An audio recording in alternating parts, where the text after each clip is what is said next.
بسم اللہ الرحمن الرحیم الحمدللہ والصلاة والسلام علی رسول اللہ وعلی آلہ واصحابہ اجمعین اما بعد۔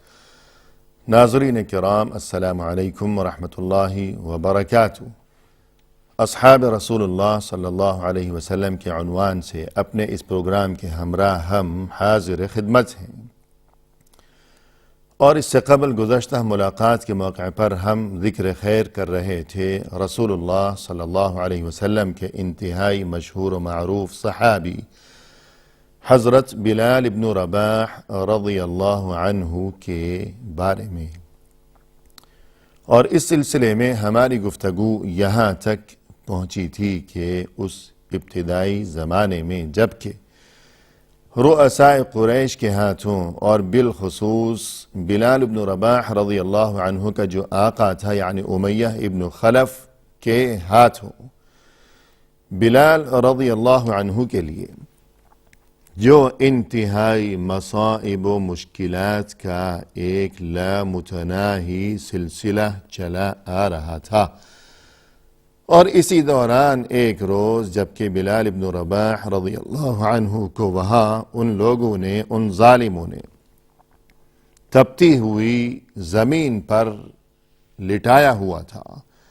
اور سینے پر بڑا بھاری پتھر رکھا ہوا تھا تاکہ اپنی جگہ سے جنبش نہ کر سکیں،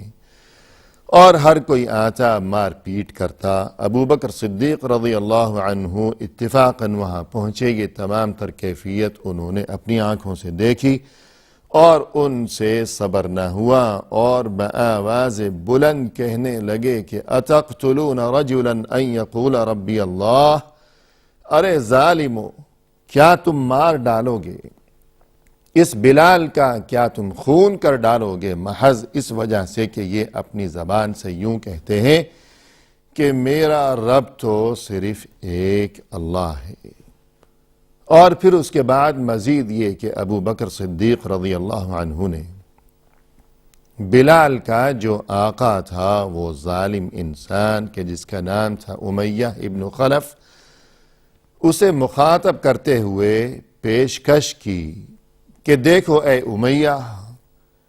تم منہ مانگی قیمت مجھ سے وصول کر لو، جتنی قیمت تمہیں چاہیے،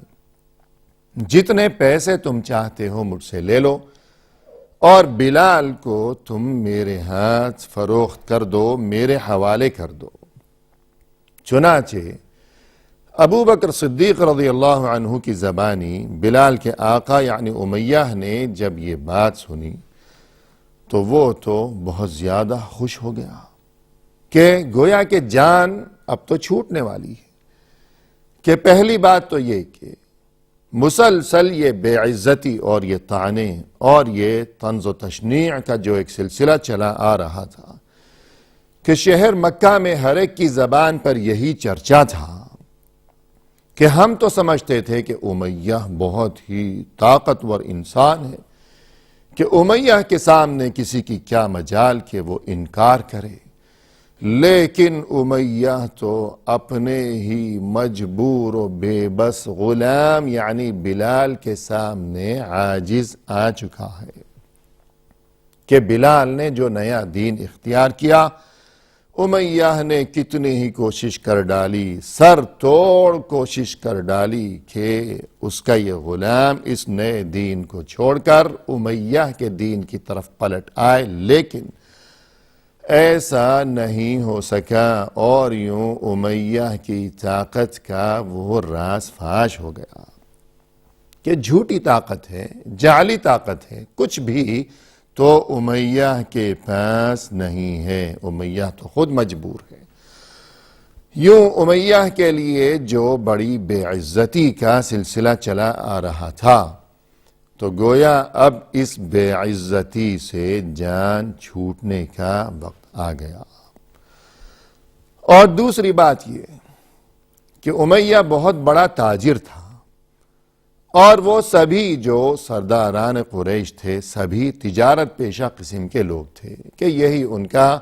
ذریعہ معاش تھا، اور تاجر قسم کے لوگ تو اکثر اسی موقع کی تلاش میں ہی رہتے ہیں کہ کسی طرح بڑا فائدہ اور بڑا منافع ہاتھ لگ جائے، کوئی ایسا موقع ہاتھ لگ جائے کہ بڑا منافع ہو جائے، اور یہی موقع امیہ کے ہاتھ لگ گیا کہ یہ غلام، حبشی غلام کہ بظاہر جس کی کوئی خاص قیمت تو نہیں ہے، لیکن ایک شخص آتا ہے اور خود بخود وہ یہ پیشکش کر رہا ہے کہ اے امیہ، تمہیں جتنی بھی قیمت چاہیے، منہ مانگے دام تم مجھ سے وصول کر لو اور اپنے اس غلام کو میرے حوالے کر دو۔ لہذا اس پیشکش کو سننے کے بعد امیہ تو بہت ہی زیادہ خوش ہو گیا، مسرور ہو گیا کہ بے عزتی سے جان بھی چھوٹ جائے گی اور یہ کہ مال بھی ہاتھ آنے والا ہے بہت زیادہ۔ چنانچہ اس پیشکش سے فائدہ اٹھاتے ہوئے امیہ نے منہ مانگی قیمت بتائی، بہت زیادہ بڑھ چڑھ کر اس نے دام بتائے، اور اسی وقت کھڑے کھڑے ابو بکر صدیق رضی اللہ عنہ نے وہ منہ مانگے دام امیہ کے حوالے کیے، اور یوں امیہ سے اس کے اس غلام یعنی بلال بن رباح رضی اللہ عنہ کو وصول کر لیا، خرید لیا، اور پھر اسی وقت وہیں نقد کھڑے کھڑے اسی محفل میں امیہ کے سامنے بلال کو ہمیشہ کے لیے ابو بکر صدیق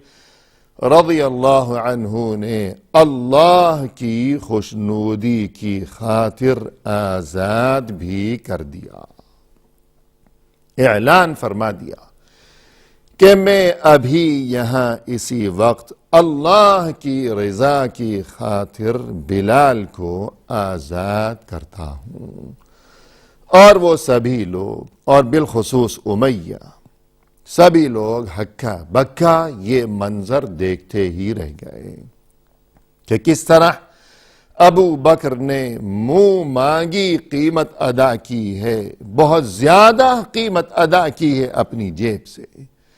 اور پھر اس کے باوجود بلال کو خرید لینے کے باوجود بلال سے اپنی خدمت لینے کی بجائے، کام کاج لینے کی بجائے، بغیر کسی تاخیر کے، بغیر کسی تردد کے فوراً نقد اسی وقت اسی محفل میں اللہ کی رضا کی خاطر آزاد بھی کر دیا۔ کسی کو یقین ہی نہیں آ رہا تھا کہ ایسے لوگ بھی اس دنیا میں ہیں، اور یہ کہ ایسا بھی ہوا کرتا ہے اسی دنیا میں۔ اور پھر اس کے بعد ناظرین کرام، ابو بکر صدیق رضی اللہ عنہ بلال بن رباح رضی اللہ عنہ کو اپنے ہمراہ لیے ہوئے وہاں سے روانہ ہو گئے، اور جب یہ دونوں وہاں سے چل دیے تو امیہ سے صبر نہیں ہوا۔ عادت تھی شرارت کی کہ شرارت تو کرنی ہے ضرور، کہ فطرت میں شرارت شامل ہے، صبر نہیں ہوتا، بغیر شرارت کے رہا نہیں جاتا۔ اب جب یہ دونوں وہاں سے روانہ ہو گئے، پھر شرارت سوجنے لگی امیہ کو، اور آواز دے کر کہنے لگا کہ ذرا رک جاؤ ابو بکر، خوش ہونے کی کوئی ضرورت نہیں ہے کہ تم نے یہ اتنی قیمت مجھے ادا کر کے کوئی بڑا قیمتی غلام مجھ سے وصول کر لیا کہ بڑی قیمتی چیز تمہارے ہاتھ لگ گئی ہے۔ خوش ہونے کی کوئی ضرورت نہیں ہے، تم تو بے وقوف بن گئے، قیمت تم نے بہت زیادہ ادا کر دی ہے، مگر یہ غلام تو ہے نکما، اس کی کوئی قیمت نہیں ہے، یہ تو بالکل ہی سستا اور بیکار اور نکما ہے، اور اے ابو بکر تم بے وقوف بن گئے، پیسے بھی گنوائے، اور جو چیز تمہارے ہاتھ لگی ہے وہ ہے بالکل بیکار۔ یوں کہنے لگا اور چھیڑنے لگا۔ ابو بکر صدیق رضی اللہ عنہ رک گئے اور یوں کہنے لگے کہ اے امیہ، تمہاری ان فضولیات کا جواب دینا میں ضروری تو نہیں سمجھتا، لیکن میری طرف سے یہ بات اور یہ جواب سن لو کہ تم نے منہ مانگی قیمت وصول کر لی، اور اگر تم اس سے بہت زیادہ بھی قیمت مجھ سے مانگتے تب بھی میں وہ قیمت تمہارے حوالے کرتا اور بلال کو تم سے خرید لیتا۔ جتنی قیمت میں نے دی ہے بہت زیادہ دی ہے، اور اسی وجہ سے تم مجھے بے وقوف کہہ رہے ہو۔ اگر اس سے زیادہ قیمت کا تم مطالبہ کرتے تب بھی میں وہ زیادہ قیمت بھی ادا کر دیتا کہ تمہاری سوچ کچھ اور ہے اور ہماری سوچ کچھ اور ہے، اور ہمارے تمہارے راستے ہیں جدا جدا۔ جتنی شرارت تم نے کر لی سو کر لی، اب ہمیں ہمارے حال پر چھوڑ دو۔ اور یوں وہاں سے یہ دونوں یعنی ابو بکر صدیق رضی اللہ عنہ اور بلال بن رباح رضی اللہ عنہ روانہ ہو گئے، اور چلتے چلتے مسلسل یہ دونوں حضرات رسول اللہ صلی اللہ علیہ وسلم کی خدمت میں جا پہنچے، اور ابو بکر صدیق رضی اللہ عنہ نے رسول اللہ صلی اللہ علیہ وسلم کی خدمت میں تمام صورتحال بیان فرمائی اور تمام واقعے سے آپ صلی اللہ علیہ وسلم کو مطلع فرمایا۔ رسول اللہ صلی اللہ علیہ وسلم نے جب اس تمام صورتحال کو جانا اور آپ کو اس بات کا علم ہوا کہ اب تو بلال آزاد ہو چکے ہیں، اور یہ کہ وہ جو عذاب کا ایک سلسلہ تھا اور مصیبتوں کا وہ جو ایک سلسلہ تھا، اب اس تمام تر سلسلے سے اور تمام تر اذیتوں اور پریشانیوں سے بلال بن رباح رضی اللہ عنہ کو اب نجات نصیب ہو چکی ہے، تب رسول اللہ صلی اللہ علیہ وسلم نے بھی اپنی طرف سے انتہائی خوشی کا اور مسرت کا اظہار فرمایا۔ ناظرین کرام، اس کے بعد زمانہ گزرتا رہا اور صبح و شام کا یہ سفر جاری رہا، یہاں تک کہ وہ جو مکی زندگی تھی وہ اپنے اختتام کو جا پہنچی۔ رسول اللہ صلی اللہ علیہ وسلم کی بعثت و رسالت کے بعد اور اعلان نبوت کے بعد جب 12 سال کا طویل عرصہ گزر چکا اور نبوت کا 13واں سال جب شروع ہوا، تب اللہ کی طرف سے ہجرت کا حکم نازل ہوا، اور رسول اللہ صلی اللہ علیہ وسلم اور دیگر تمام مسلمان کہ جن میں بلال بن رباح رضی اللہ عنہ بھی شامل تھے، یہ سبھی لوگ وقتاً فوقتاً اور آگے پیچھے مختلف جماعتوں کی شکل میں یہ تمام لوگ ہجرت کر گئے مکہ سے۔ وہ مکہ جو کہ ان کا آبائی علاقہ تھا اور جو کہ ان کا اپنا آبائی شہر تھا، وہاں سے ہجرت کر گئے ایک نئی منزل کی جانب اور ایک گمنام منزل کی جانب کہ جس کا نام تھا مدینہ منورہ۔ اور پھر وہاں مدینہ پہنچنے کے بعد جب نئی زندگی کا آغاز ہوا اور نئے معاملات پیش آئے، دینی لحاظ سے بھی اور دنیاوی لحاظ سے بھی، اور یہ جو دینی معاملات تھے انہی میں مثال کے طور پر وہاں مسجد نبوی تعمیر کی گئی، اور 5 وقت وہاں مسجد نبوی میں حاضر ہو کر مسلمان با جماعت نماز کی ادائیگی کا یہ جو ایک سلسلے کا آغاز ہوا، اب یہ جو با جماعت نماز کی ادائیگی کا معاملہ تھا کہ دن میں 5 بار مسجد میں حاضری دینی ہے اور سب نے ایک ساتھ وہاں مل کر نماز ادا کرنی ہے با جماعت، کیا فقیر اور کیا امیر، کیا چھوٹا اور کیا بڑا، سب ایک ساتھ ایک ہی صف میں ایک ہی امام کی اقتداء میں، یعنی رسول اللہ صلی اللہ علیہ وسلم کی اقتداء میں وہ سبھی صف بستہ ہو کر